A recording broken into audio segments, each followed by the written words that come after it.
So in this lesson, we're going to look at section 10.5, basic differentiation properties. So differentiation sounds like a big word, right? But differentiation simply just means finding the derivative. So it is the processes by which we find the derivative. Okay. So recall what we did last time was I gave you a formula for finding the derivative. Remember the notation, right? If I want f prime of x, which is the derivative of f of x, I do the limit as h approaches 0 of f of x plus h minus f of x all over h.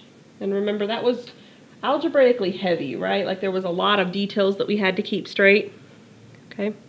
So I definitely want you to remember this notation. Okay, this means the derivative of f of x.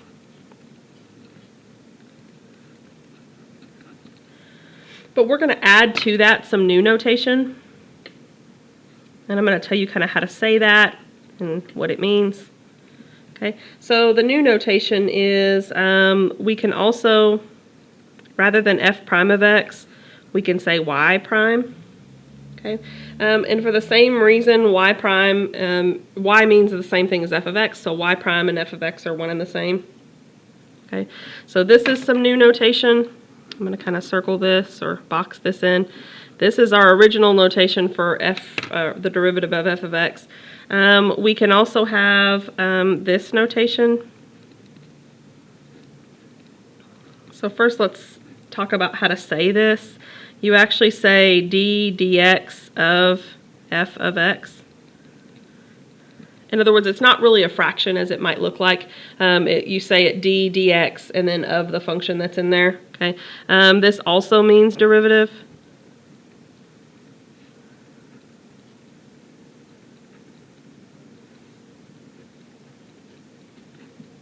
And then lastly, one more format is dy dx. Notice that's kind of like this one right here, right? Except we replaced f of x with y, okay? But this actually means the derivative of y with respect to x. And all you need to worry about right now with the with respect to x statement is the fact that our equation would have x in it. In other words, if it was dy dr, it would be a y equals equation with r used instead of x. All right, so just kind of some new notation to get out of the way. So everything that I'm boxing in green might just be a different way that they ask you to find the derivative. Okay, any of those four things that I boxed in. All right, so we already talked about, like last time, it was pretty tedious to come up with all of those derivatives, right? It took us quite some time. We had to make sure our algebra was right. Lucky for us, there are some shortcuts, and that's what we're actually going to talk about today. So the first rule is if you want to take the derivative of any constant, remember a constant is just a number without a variable associated with it, that derivative is always going to be 0. Okay, we'll talk about why in a minute. So let's use some of our new notation. So this literally means the derivative of c. Okay, so if I want to find the derivative of a constant c, it will always be 0. The reason this is because remember the derivative is the slope of the tangent line, right? And the graph of a constant is kind of uninteresting. So the graph of f of x equals c is actually a horizontal line. And if I ask you what the slope of a horizontal line is, you would say it's 0, right? So when you're dealing with an equation that is just a number, it's just a horizontal line and the slope of that will always be 0.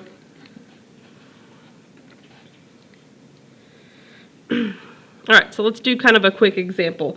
So if I tell you that f of x is 4, notice that's a constant function, and then I tell you to find the derivative of that constant function 4 would just be 0. Okay, or you could write it like this: the derivative of the function 4 is 0. Okay, so both of these formats would be descriptive of the fact that the derivative of f of x was 0. Okay, so you wouldn't necessarily have to write that in both ways. You would just need to understand it if it was written in either form. Okay, so let's look at another rule. I'm going to put 2 stars by this one. To say we will use this rule often would be an understatement. So the power rule is used for any value raised to a power. Okay, and this is going to be one of our hallmark rules. So if f of x is equal to x to the n power, okay, and n is any real number. Real numbers, remember, include decimals, they include fractions, they include all kinds of things. The only thing they really don't include is imaginary numbers. Okay, but if that's what you have, then the derivative of that, remember, another way to write that is the derivative of f of x. So the derivative of this power function where you have x raised to some power would be n times x to the n minus 1 power. Okay, so I'm going to circle this here. It's going to be one of our really big rules. So I like to explain this in everyday language. In other words, you move exponent around to the front. Notice the n that was the current exponent got moved to the front, and then you reduce the exponent by 1. So I'm going to be more specific. Move the exponent around to the front and multiply, and then subtract 1 from the exponent.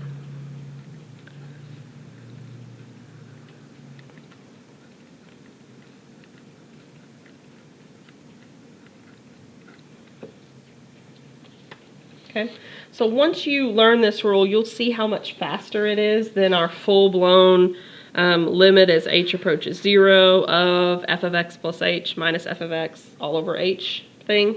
Okay, all right, so let's look at a couple examples where we have to use this rule. Okay, so let's say that I tell you that f of x is equal to x squared, and I tell you to find f prime of x. Okay, remember, our old way to do that would have been pretty lengthy, right? We would have had to do that whole limit statement. Okay, but here the power rule would apply. So we're going to bring this 2 out to the front. So I'm going to kind of show that. We're going to bring the 2 out to the front of the x, and then we're going to bring down the power of x by 1. So this will literally be 2x to the first power. Notice we brought the 2 around to the front, and then we reduced the power by 1. Okay. In other words, f prime of x is equal to 2x. Remember how long that took us with the old way, or by definition? Okay, a really, really, really long time.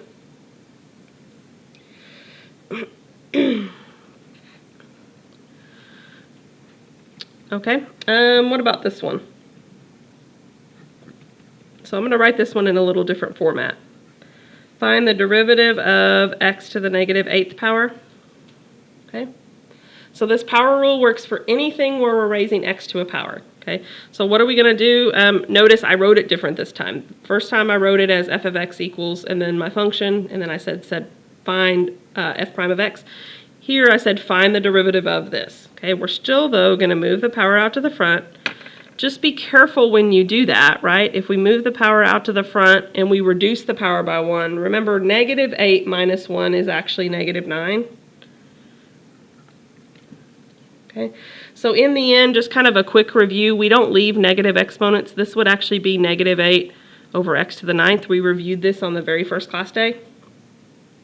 Okay, so this would be how I would want your answer to be written. This got moved to the bottom because it was a negative exponent.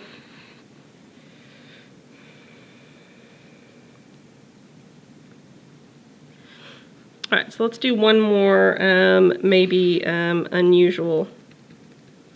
So find f prime of x if f of x is equal to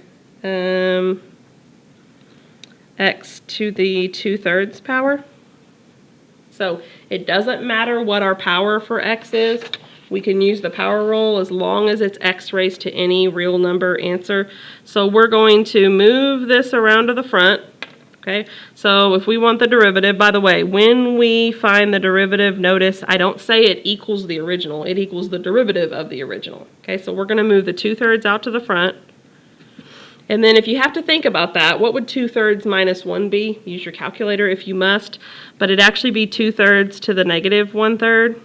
Okay, so remember that 2/3 minus 1 would be 2/3 minus 3/3, and that would give us negative 1/3. Okay, don't really want to go back and have a fraction lesson, a long one anyway, but that's about as much as I want to do there. So notice this is a negative exponent, so it would be 2 over 3 and then x to the 1/3. Okay, remember this gets moved to the denominator because it's a negative exponent. But in all of these cases, don't forget or lose sight of what this is. This is the equation for the slope of the tangent line. That is what the derivative always is.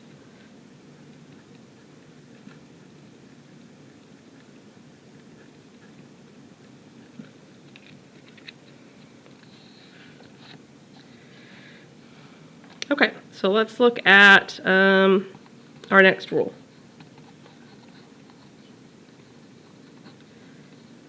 So find the derivative of a constant multiple of a function.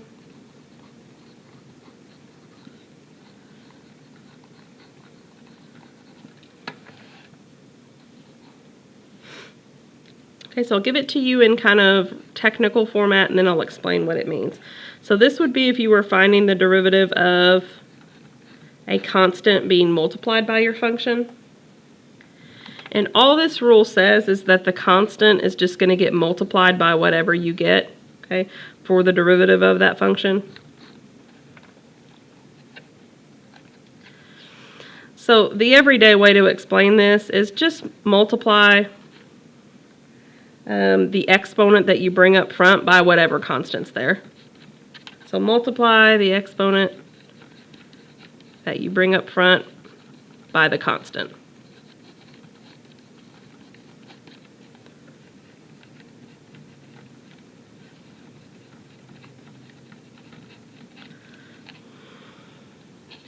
So this is going to allow us to do really a whole host of problems. Okay, the last two rules, rules 2 and 3, really allow us to do a whole lot. So let's look at 1. So if h of x is 3x to the 4th, then you're going to find h prime of x.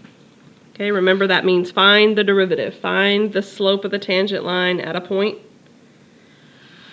So when we go to find the derivative, again, make sure you say this notation. I'm doing the derivative now. Okay, all you're going to do is just bring down that 3 and then just do the derivative as you normally would. Remember, your rule is to bring it around to the front, right?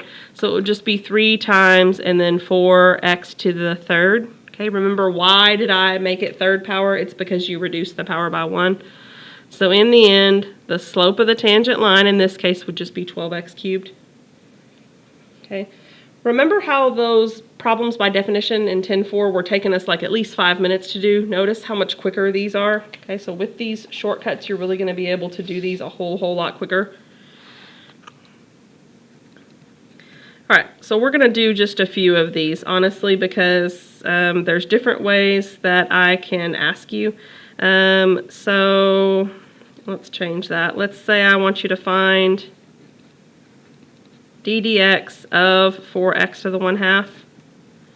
Okay, remember that's just another way to say, hey, find the derivative. Okay, so the derivative of this, notice I don't have to write f prime of x or like I did here, h prime of x. Okay, so all I'm going to do is bring the 4 down, okay, and then perform my rule, right? So bring the 1/2 around to the front and reduce the power by 1. Okay, so what's a half? Take away 1. So think of a half minus 2 halves, right? So we would get negative 1/2.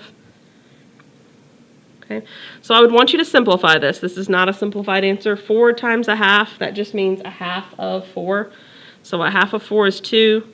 And then we don't leave negative exponents, so we write it on the bottom. Remember, also from the first lecture, this could also be written as the square root of x, Remember that fractional exponents mean we have roots.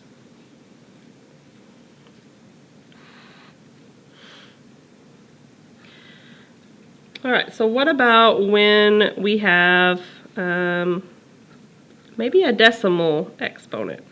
I'm trying to give you kind of a variety of anything you might see.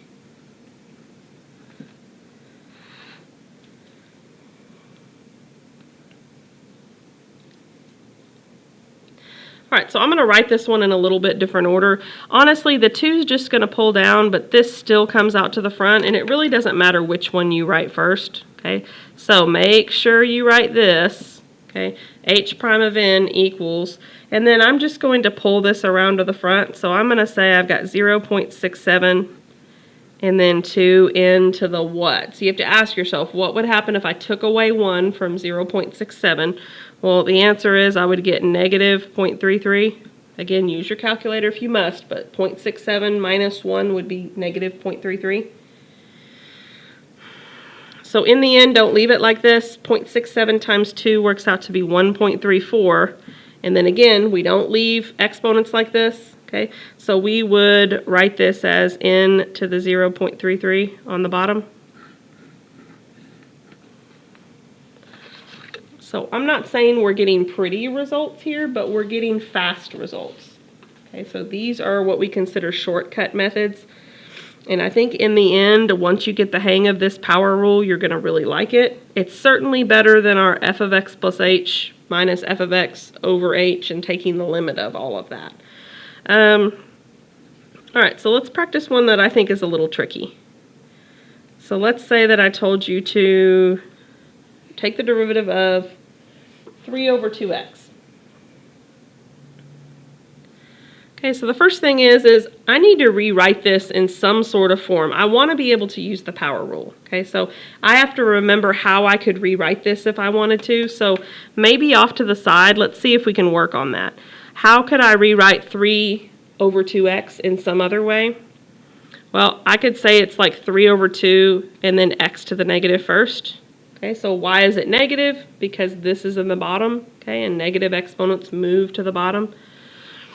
So notice if I write it like this, I can perform my power rule. Okay, I can move this guy around to the front and subtract 1 from the exponent.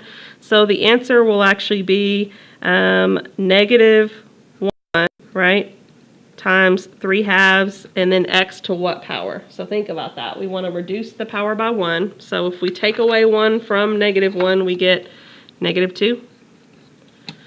So we would never leave the answer like that. Remember, I don't want negative exponents. They're not simplified. So then this x squared needs to move to the bottom.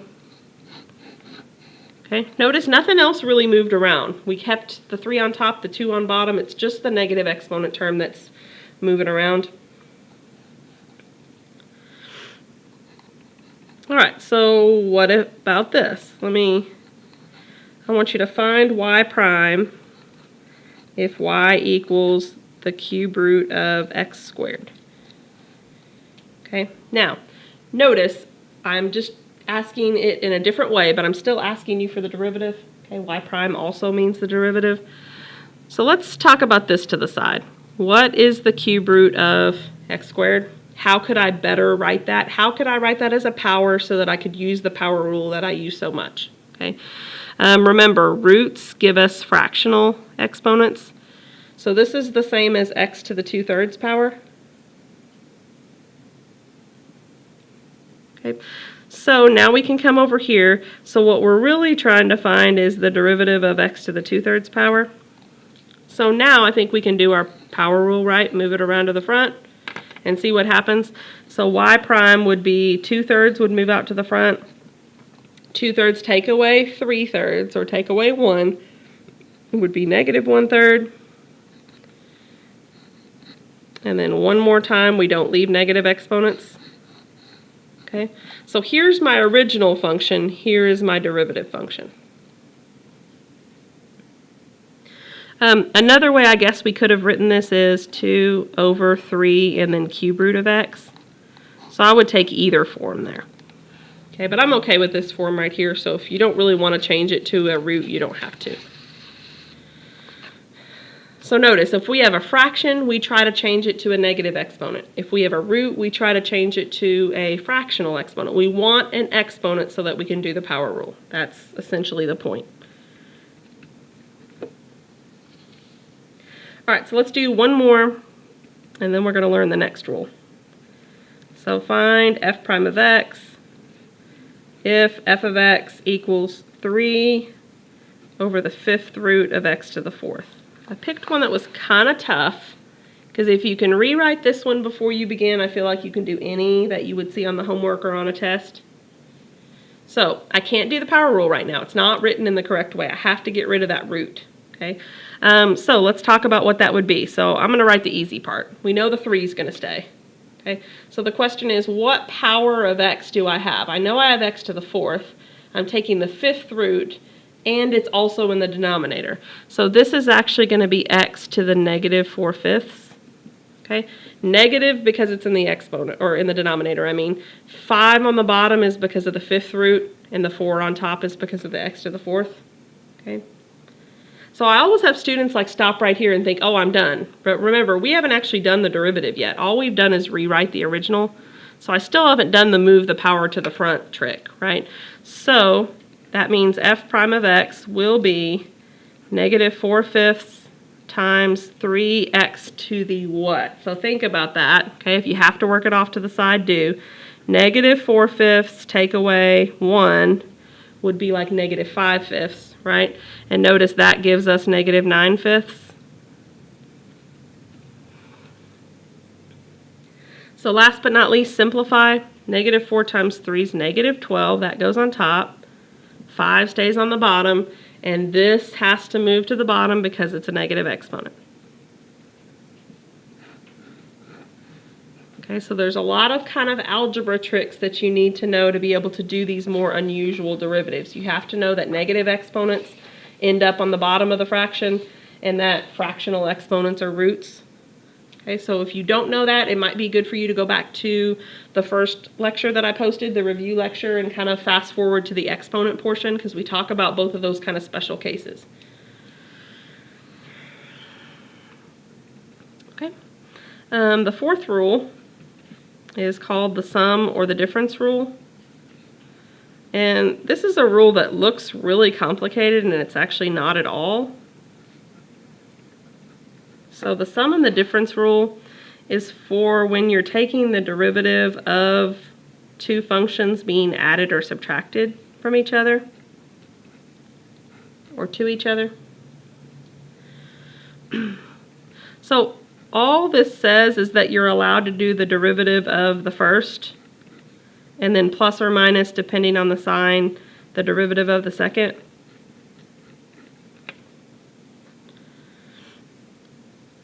So I like to explain this in everyday words. So in other words, take each individual derivative and add or subtract them. That's all it means.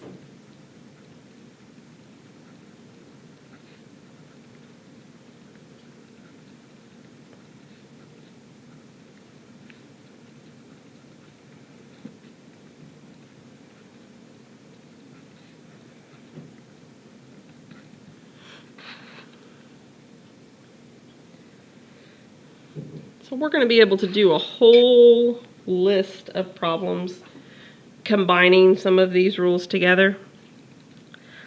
So let's do a couple. So find the derivative if f of x equals 2x cubed plus 4x squared plus 5x minus 2. Okay, now remember, if I would make you do this like we did in 10-4, this would be atrocious, very ugly. We would have to do f of x plus h, and just that portion alone would be ugly, right? We'd have to do the limit as h approaches 0 of f of x plus h minus f of x all over h. Okay, so this is going to be much faster. All we basically have to do is a whole bunch of power rules.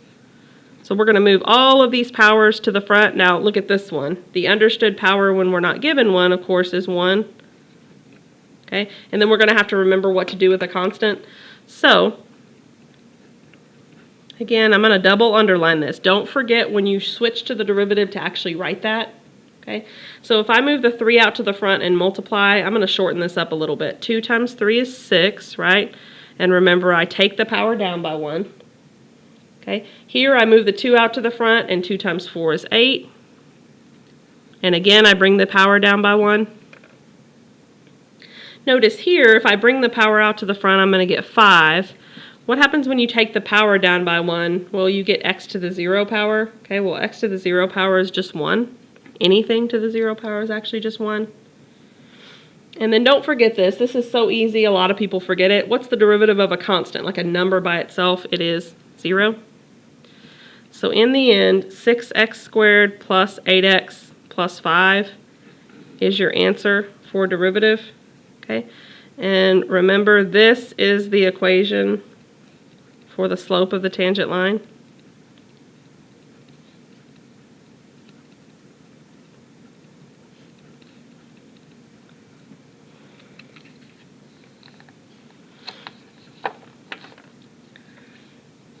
All right, so let's look at maybe one more. So the derivative of 4x to the 5th plus 3x to the 4th minus 8x squared plus 3x plus 5. Notice when I write it like this, I'm already saying I'm going to do the derivative of this, so I can actually just say an equal sign because this will be my answer. Okay, so I'm not going to show you with arrows or anything, but picture all of these exponents moving around to the front and then taking the power down by 1, right? So 5 times 4 is 20. X to the 4th, right? 1 less than 5 is 4. Okay, what about this guy? Move the 4 around to the front. 4 times 3 is 12. Take the power down by 1, so you get 3.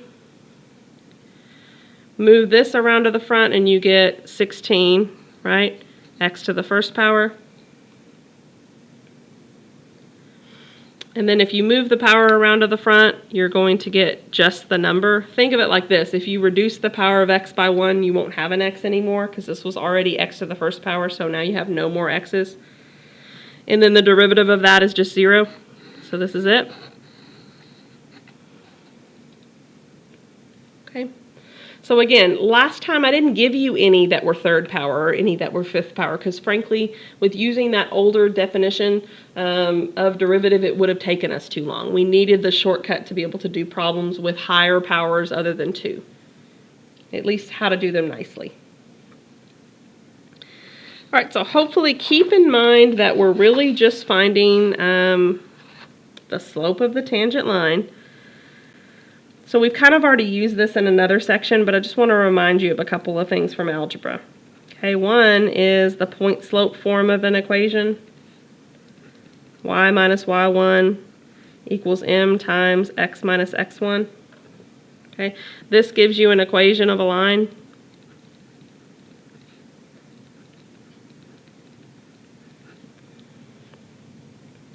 And I also want you to remember the formula for slope since we are discussing the slope of the tangent line. The slope formula, which we've already talked about this semester too, is y2 minus y1 over x2 minus x1.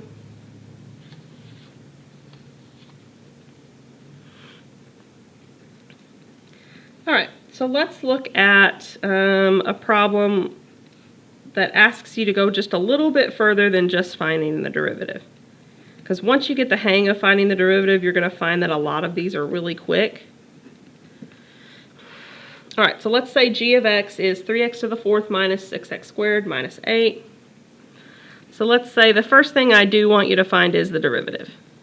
Okay, so use your power rule, right? 4 around to the front multiplied by that 3 would be 12, and reduce the power by 1. 2 times the 6, if you bring that number around to the front, remember to reduce the power by 1. And then remember that the derivative of this is 0. Okay, so this is as far as we can go with that.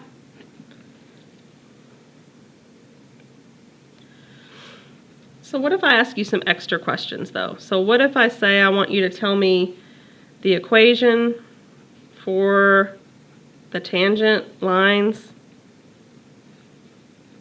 at x equals 2 and at x equals 4. Okay, so real briefly, remember, this is the equation for the slope of the tangent.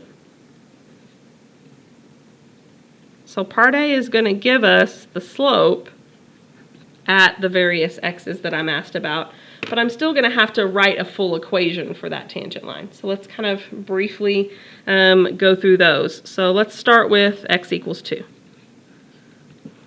Okay, so for x equals 2, let's find the slope. So the slope will be g prime of 2. In other words, take your derivative equation, because that's the equation for slope, and plug in 2.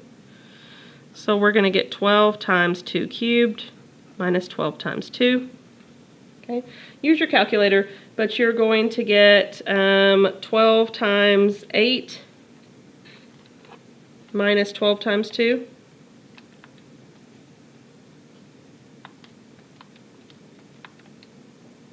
So you're going to get 72.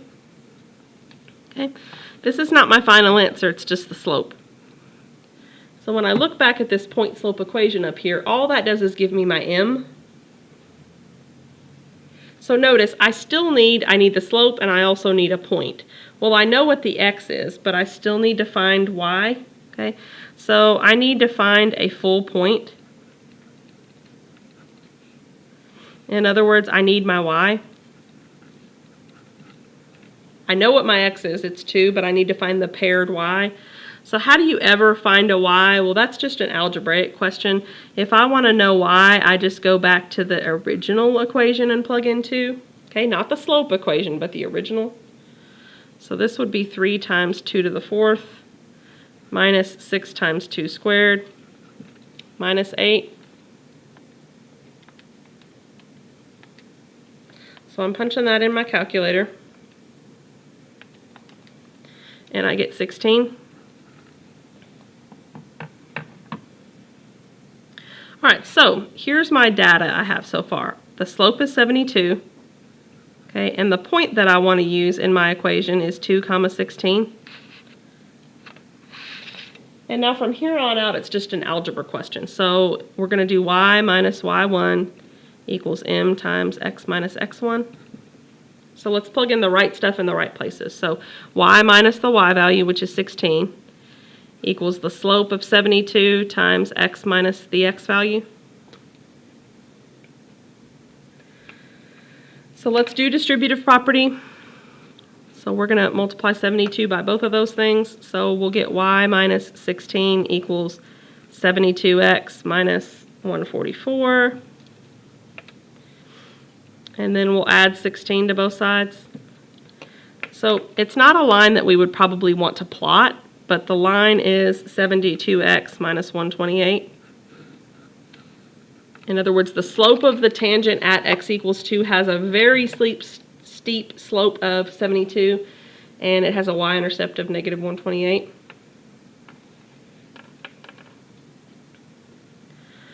So I'm going to go a little quicker through the next one, because notice the only thing I'm changing is that x would be 4, but that's going to change my slope, and it's also going to change my y.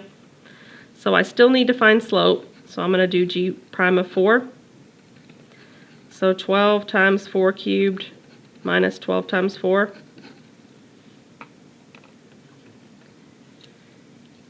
So notice this is going to be quite a bit larger. Okay, so we're going to get 720 there. So this is my slope, and I still need a y value, so I'm going to plug that into the original again. So 3 times 4 to the 4th minus 6 times 4 squared minus 8 equals 664. So you just thought the last one was big, right? So we have a slope of 720, and we have a point that is 4 comma 664.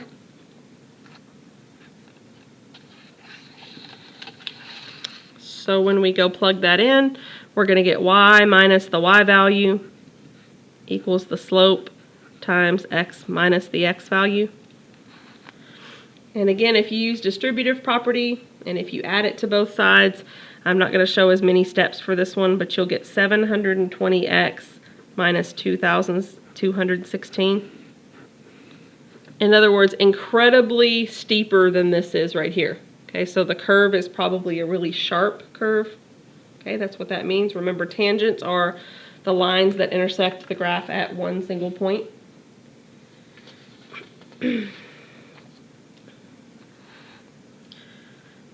All right, and lastly for this lecture, what if I ask you to find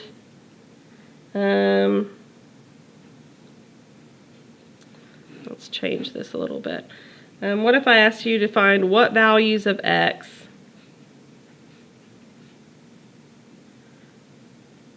is the tangent line horizontal? Anytime you are asked in this class something about the tangent line and its slope, that needs to automatically say to you, hey, we're being asked to find the derivative. Okay, so let's talk about what it means for a line to be horizontal. Okay, notice that horizontal lines will have what kind of slopes? Horizontal lines have slopes equal to 0, right? Because think about slope as being steepness, and a horizontal line has no steepness. So it's asking me about the tangent line. In other words, I need to write down what my derivative is again. Remember, my derivative equation was 12x cubed minus 12x. So I want to know when that will have a slope of 0, so I just need to set that equal to 0. Okay, so let's see if we can factor this. Notice both of these have a 12x in them. So if I factor out a 12x, I'm going to have x squared for the first term minus 1 for the second term. But notice that can further factor, right? The x squared minus 1 is a difference of squares. So this is x plus 1, x minus 1. So then finally, if we want to find the answer, we just set everything with an x in it equal to 0. So see that our factoring review at the first part of the class, or the first lecture of this course rather, is really coming in handy. So you end up getting x equals 0, x equals negative 1, and x equals 1.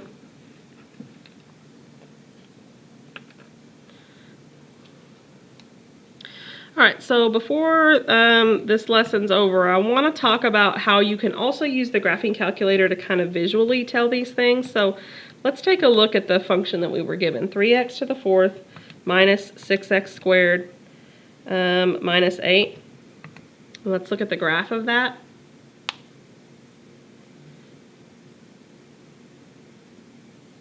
Notice it's kind of a W-ish looking shape, right? Okay, and notice that everywhere that we see, like at negative 1, the tangent line would be flat, right, horizontal. Notice here at the point x equals 0, there would also be a flat tangent. And then down here, there would also be a flat tangent.